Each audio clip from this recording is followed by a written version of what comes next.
Olá, saudações a você, querido inscrito e ouvinte, que está a prestigiar o meu trabalho.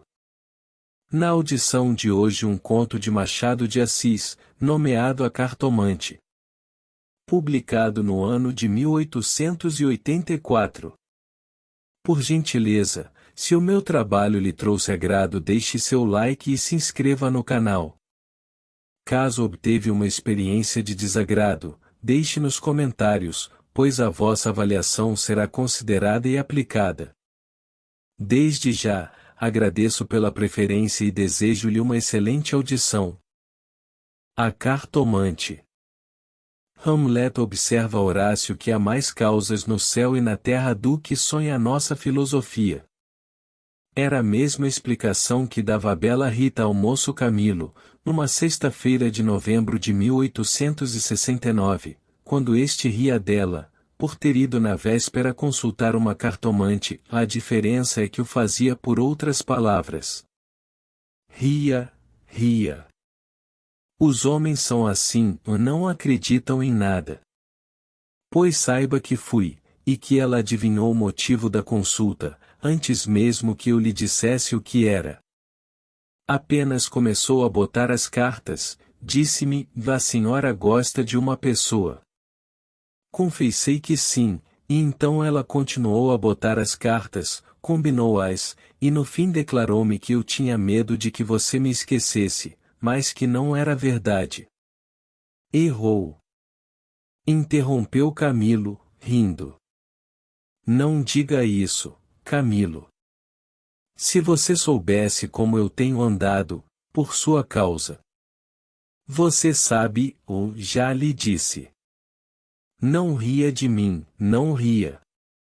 Camilo pegou-lhe nas mãos, e olhou para ela sério e fixo.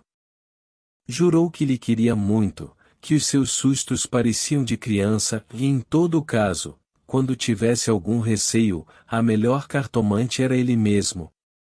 Depois, repreendeu-a, e disse-lhe que era imprudente andar por essas casas. Vilela podia sabê-lo, e depois. Qual saber? Tive muita cautela, ao entrar na casa.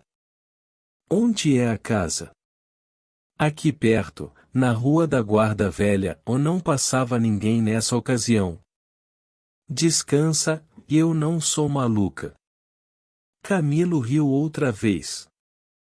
Tu crês deveras nessas coisas? Perguntou-lhe. Foi então que ela, sem saber que traduzia Hamlet em vulgar, disse-lhe que havia muita coisa misteriosa e verdadeira neste mundo. Se ele não acreditava, paciência, mas o certo é que a cartomante adivinhara tudo. Que mais? A prova é que ela agora estava tranquila e satisfeita. Cuido que ele ia falar, mas reprimiu-se. Não queria arrancar-lhe as ilusões. Também ele, em criança, e ainda depois, foi supersticioso, teve um arsenal inteiro de crendices, que a mãe lhe incutiu e que aos 20 anos desapareceram. No dia em que deixou cair toda essa vegetação parasita, e ficou só o tronco da religião, ele, como tivesse recebido da mãe ambos os ensinos, envolveu-os na mesma dúvida, e logo depois em uma só negação total. Camilo não acreditava em nada. Por quê? Não poderia dizê-lo, não possuía um só argumento, ou limitava-se a negar tudo. E digo mal, porque negar é ainda afirmar, e ele não formulava incredulidade, e diante do mistério, contentou-se em levantar os ombros, e foi andando. Separaram-se contentes, ele ainda mais que ela. Rita estava certa de ser amada, Camilo, não só o estava, mas via-a estremecer e arriscar-se por ele, correr às cartomantes, e, por mais que a repreendesse, não podia deixar de sentir-se lisonjeado. A casa do encontro era na antiga Rua dos Barbonos, onde morava uma comprovinciana de Rita. Esta desceu pela Rua das Mangueiras, na direção de Botafogo, onde residia. O Camilo desceu pela da Guarda Velha, olhando de passagem para a casa da cartomante. Vilela, Camilo e Rita, 3 nomes, uma aventura e nenhuma explicação das origens. Vamos a ela. Os 2 primeiros eram amigos de infância. Vilela seguiu a carreira de magistrado. Camilo entrou no funcionalismo, contra a vontade do pai, que queria vê-lo médico, mas o pai morreu, e Camilo preferiu não ser nada, até que a mãe lhe arranjou um emprego público.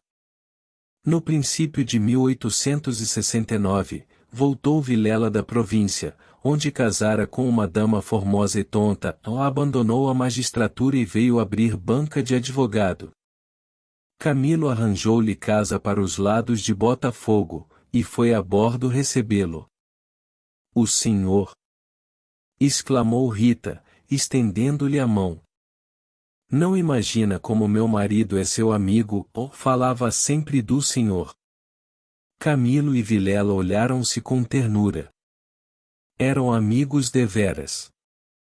Depois, Camilo confessou de si para si que a mulher do Vilela não desmentia as cartas do marido. Realmente, era graciosa e viva nos gestos, olhos cálidos, boca fina e interrogativa. Era um pouco mais velha que ambos, contava 30 anos, Vilela 29 e Camilo 26. Entretanto, o porte grave de Vilela fazia-o parecer mais velho que a mulher, enquanto Camilo era um ingênuo na vida moral e prática. Faltava-lhe tanto a ação do tempo, como os óculos de cristal, que a natureza põe no berço de alguns para adiantar os anos. Nem experiência, nem intuição. Uniram-se os 3. Convivência trouxe intimidade. Pouco depois morreu a mãe de Camilo, e nesse desastre, que o foi, os 2 mostraram-se grandes amigos dele. Vilela cuidou do enterro, dos sufrágios e do inventário, Rita tratou especialmente do coração, e ninguém o faria melhor. Como daí chegaram ao amor, não o soube ele nunca.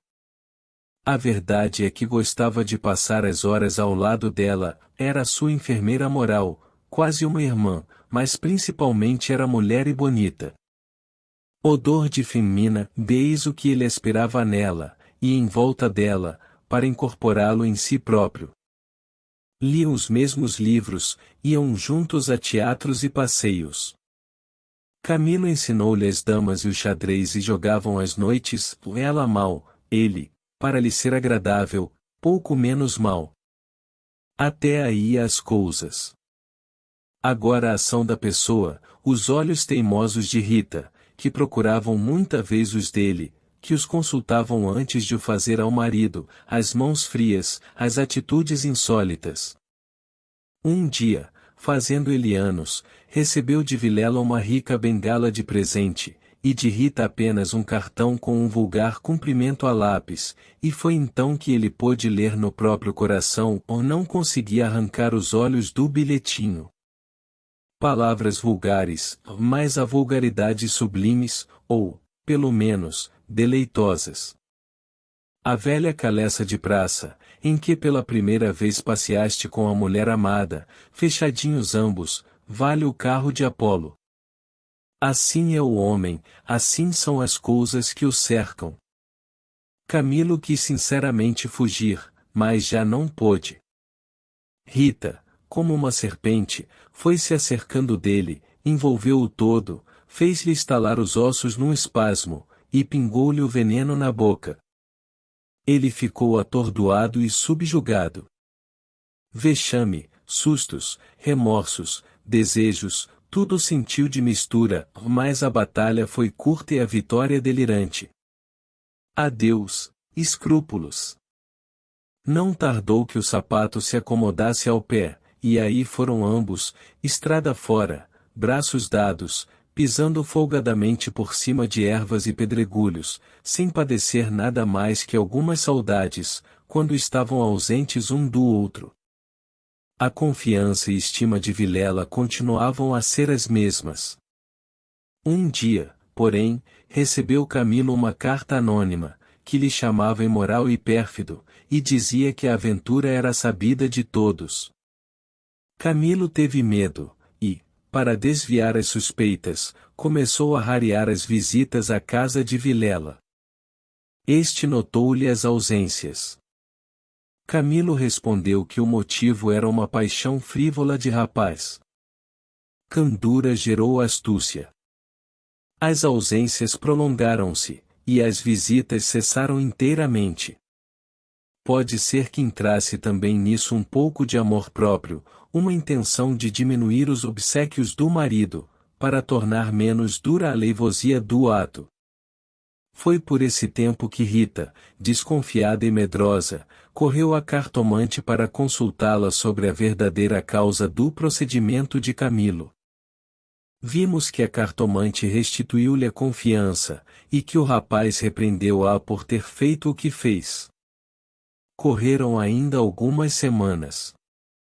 Camilo recebeu mais 2 ou 3 cartas anônimas, tão apaixonadas, que não podiam ser advertência da virtude, mas despeito de algum pretendente. Tal foi a opinião de Rita, que, por outras palavras mal compostas, formulou este pensamento: a virtude é preguiçosa e avara, não gasta tempo nem papel, só o interesse é ativo e pródigo. Nem por isso Camilo ficou mais sossegado, temia que o anônimo fosse ter com Vilela, e a catástrofe viria então sem remédio. Rita concordou que era possível. Bem, disse ela, e eu levo os sobrescritos para comparar a letra com as das cartas que lá aparecerem, se alguma for igual, guardo-a e rasgo-a. Nenhuma apareceu, ou mais daí a algum tempo Vilela começou a mostrar-se sombrio, falando pouco, como desconfiado. Rita deu-se pressa em dizê-lo ao outro, e sobre isso deliberaram. A opinião dela é que Camilo devia tomar a casa deles, tatear o marido, e pode ser até que lhe ouvisse a confidência de algum negócio particular. Camilo divergia, ou a aparecer depois de tantos meses era confirmar a suspeita ou denúncia. Mais valia acautelarem-se, sacrificando-se por algumas semanas. Combinaram os meios de se corresponderem, em caso de necessidade, e separaram-se com lágrimas. No dia seguinte, estando na repartição, recebeu Camilo este bilhete de Vilela: vem já, à nossa casa, preciso falar-te sem demora. Era mais de meio-dia. Camilo saiu logo, na rua, advertiu que teria sido mais natural chamá-lo ao escritório. Por que em casa? Tudo indicava matéria especial, e a letra, fosse realidade ou ilusão, afigurou-se-lhe trêmula. Ele combinou todas essas coisas com a notícia da véspera. Vem já, à nossa casa, preciso falar-te sem demora, repetia ele com os olhos no papel. Imaginariamente, viu a ponta da orelha de um drama, Rita subjugada e lacrimosa, Vilela indignado, pegando da pena e escrevendo o bilhete, certo de que ele acudiria, e esperando-o para matá-lo. Camilo estremeceu, tinha medo, depois sorriu amarelo, e em todo caso repugnava-lhe a ideia de recuar, e foi andando. De caminho, lembrou-se de ir à casa, podia achar algum recado de Rita, que lhe explicasse tudo. Não achou nada, nem ninguém. Voltou à rua, e a ideia de estarem descobertos parecia-lhe cada vez mais verossímil, ou era natural uma denúncia anônima, até da própria pessoa que o ameaçara antes, podia ser que Vilela conhecesse agora tudo. A mesma suspensão das suas visitas, sem motivo aparente, apenas com um pretexto fútil, viria confirmar o resto. Camilo ia andando inquieto e nervoso. Não relia o bilhete, mas as palavras estavam decoradas, diante dos olhos, fixas, ou então, o que era ainda pior, eram-lhe murmuradas ao ouvido, com a própria voz de Vilela. Vem já, A nossa casa, preciso falar-te sem demora. Ditas assim, pela voz do outro, tinham um tom de mistério e ameaça. Vem, já, já, para quê? Era perto de 1 hora da tarde. A comoção crescia de minuto a minuto. Tanto imaginou o que se iria passar, que chegou a crê-lo e vê-lo. Positivamente, tinha medo. Entrou a cogitar em ir armado, considerando que, se nada houvesse, nada perdia, e a precaução era útil. Logo depois rejeitava a ideia, vexado de si mesmo, e seguia, picando o passo, na direção do Largo da Carioca, para entrar num Tilbury. Chegou, entrou e mandou seguir a trote largo. Quanto antes, melhor, pensou ele, ou não posso estar assim. Mas o mesmo trote do cavalo veio agravar-lhe a comoção. O tempo voava, e ele não tardaria em testar com o perigo. Quase no fim da Rua da Guarda Velha, o Tilbury teve de parar. A rua estava atravancada com uma carroça, que caíra.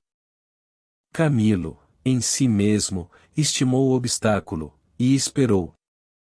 No fim de 5 minutos, reparou que ao lado, à esquerda, ao pé do Tilbury, ficava a casa da cartomante, a quem Rita consultara uma vez, e nunca ele desejou tanto crer na lição das cartas. Olhou, viu as janelas fechadas, quando todas as outras estavam abertas e pejadas de curiosos do incidente da rua. Dir-se-ia a morada do indiferente destino. Camilo reclinou-se no Tilbury, para não ver nada. A agitação dele era grande, extraordinária, e do fundo das camadas morais emergiam alguns fantasmas de outro tempo, as velhas crenças, as superstições antigas. O cocheiro propôs-lhe voltar à primeira travessa, e ir por outro caminho. Ele respondeu que não, que esperasse. E inclinava-se para fitar a casa. Depois fez um gesto incrédulo, era a ideia de ouvir a cartomante, que lhe passava ao longe, muito longe, com vastas asas cinzentas, e desapareceu, reapareceu, e tornou a esvair-se no cérebro, ou mais daí a pouco moveu outra vez as asas, mais perto, fazendo uns giros concêntricos. Na rua, gritavam os homens, safando a carroça. Anda! Agora! Empurra! Vá! Vá! Daí a pouco estaria removido o obstáculo. Camilo fechava os olhos, pensava em outras coisas, mas a voz do marido sussurrava-lhe às orelhas as palavras da carta: vem, já, já. E ele via as contorções do drama e tremia. A casa olhava para ele. As pernas queriam descer e entrar. Camilo achou-se diante de um longo véu opaco e pensou rapidamente no inexplicável de tantas coisas.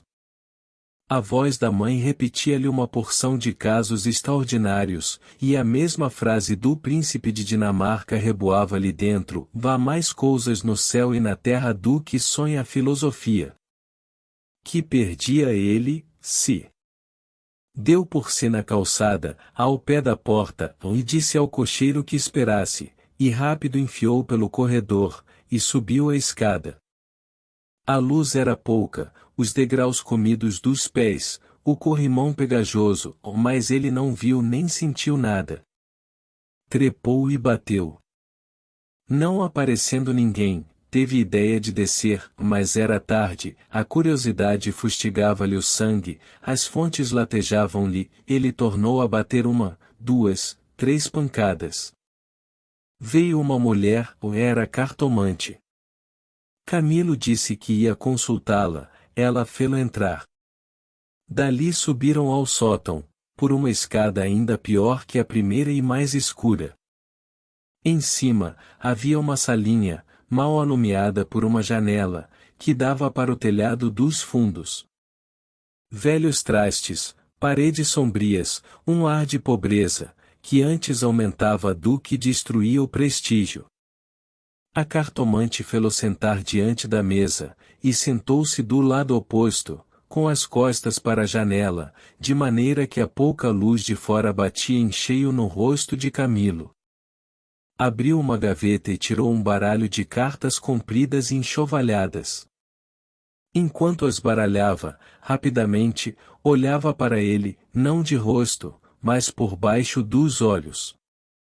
Era uma mulher de 40 anos, italiana, morena e magra, com grandes olhos sonsos e agudos.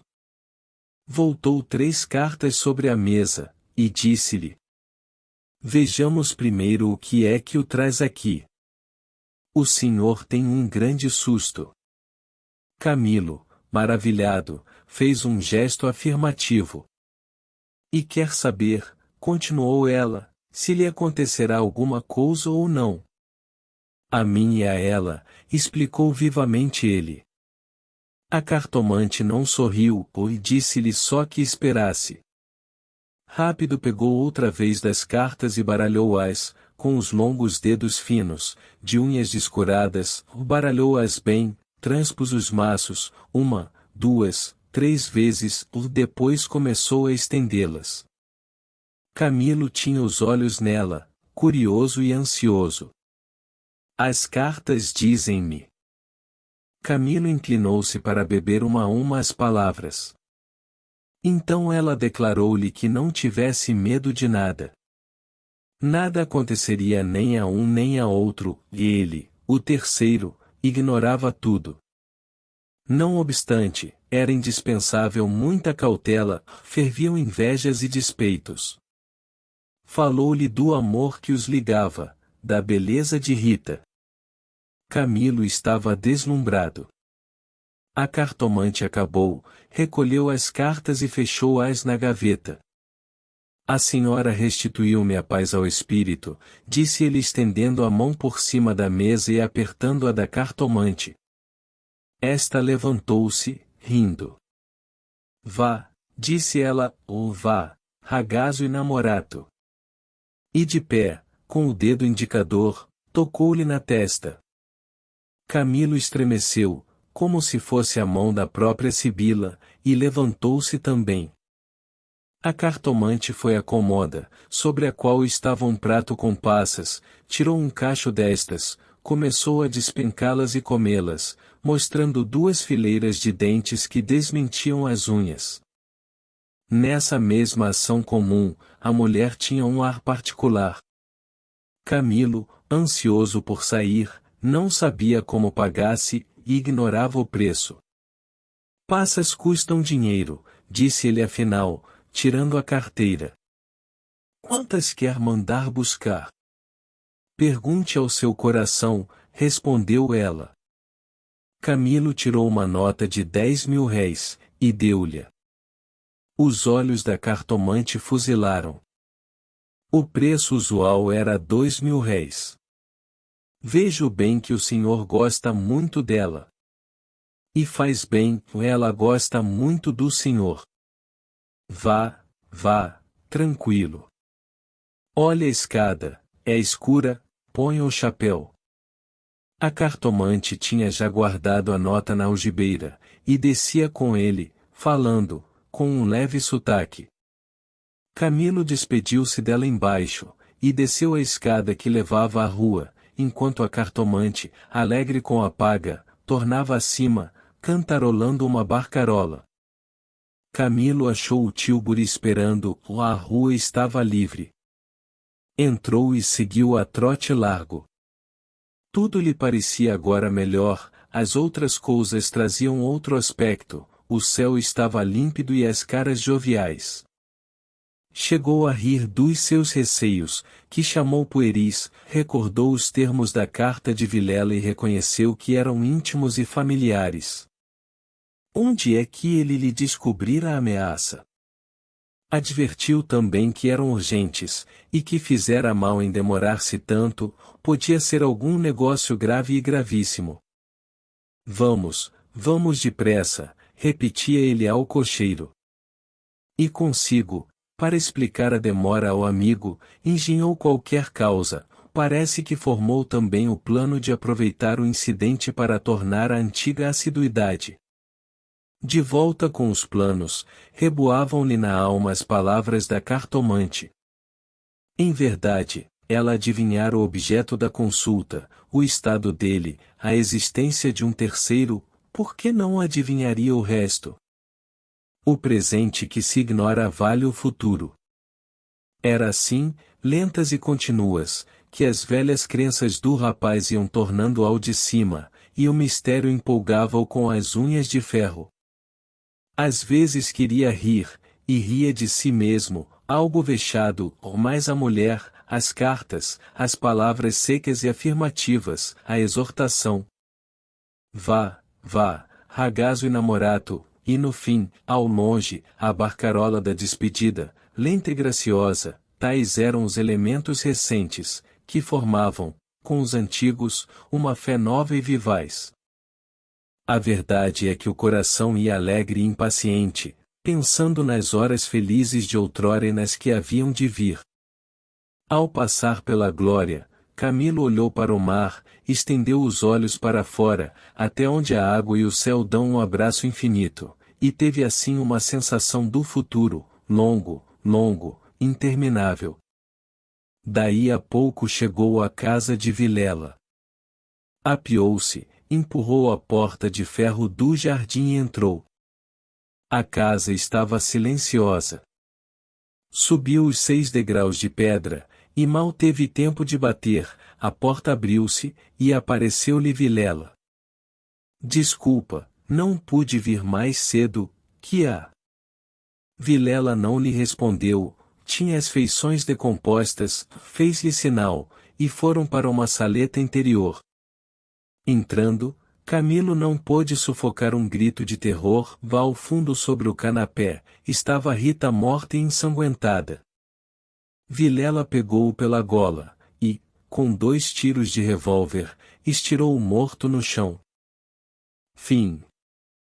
Esta foi a obra narrada deste vídeo. Uma vez mais, agradeço pela preferência. Caso lhe tenha agradado, curta, se inscreva e compartilhe. Se algo não lhe agradou, escreva nos comentários, pois a sugestão será aplicada. Um grande abraço a você, querido inscrito e ouvinte. Até a próxima!